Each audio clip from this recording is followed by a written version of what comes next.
ఈ రోజు పడమటి ఆంజనేయ స్వామి దర్శనం చేసుకొని గౌరవ ముఖ్యమంత్రి గారు భక్తుల కాన్సెన్స్ కి సంబంధించి ఆర్ఎండ్బి శాఖ ద్వారా ఎప్పటికెల్లో పెండింగ్ లో ఉన్న భక్తుల నుంచి నారాయణపేట రోడ్డు వరకు 4 లేన్ల రోడ్డు 210 కోట్ల రూపాయలతోని వారి చేతుల మీదుగా ఈ రోజు శంకుస్థాపన చేసుకొని పనులు కూడా త్వరలోనే మొదలు పెట్టిపోతున్నాం. దాంతో పాటు జూరాల డ్యామ్ ని సేఫ్టీని దృష్టిలో పెట్టుకొని కృష్ణా నది మీద ఆర్ఎండ్బి శాఖ ఆధ్వర్యంలో 122 కోట్లతోని ఇలా ఆర్ఎండ్బి శాఖ టెండర్లు కూడా పిలిచి 10-15 రోజులలో పనులు కూడా ప్రారంభించి నారాయణపేట, వనపర్తి, గద్వాల్లోని జూరియాల, ఆత్మకూరు, కొత్తపల్లి మండలాలకు రవాణా సౌకర్యం మెరుగుపడుతుంది.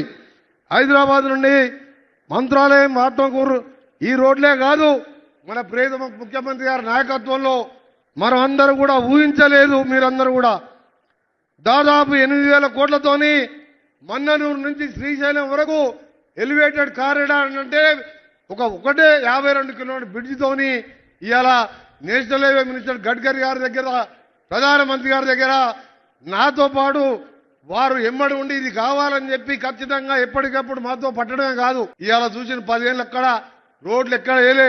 ఇవాళ గ్రామాలకు వెళ్ళి మండల కేంద్రాలకు వెళ్ళి జిల్లాల కేంద్రాలకు దాదాపు 20,000 కోట్లతోని హ్యామ్ పద్ధతిలో టెండర్లు పిలుచుకొని ఇవాళ అన్ని కూడా డబుల్ రోడ్ ఏడుస్తున్నాం. ఒక ఆర్ఎండ్బి శాఖతోన 11,399 కోట్లతో ఎప్పుడు చరిత్రలో లేదు, తెలంగాణ చరిత్ర కాదు, భారతదేశంలో ఇలాంటి రోడ్లు ఎక్కడ లేవని ఒక 2.5 సంవత్సరాల్లో అందరూ కూడా అనుకునే విధంగా ఆ టెండర్ల కార్యక్రమం చేస్తున్నాం.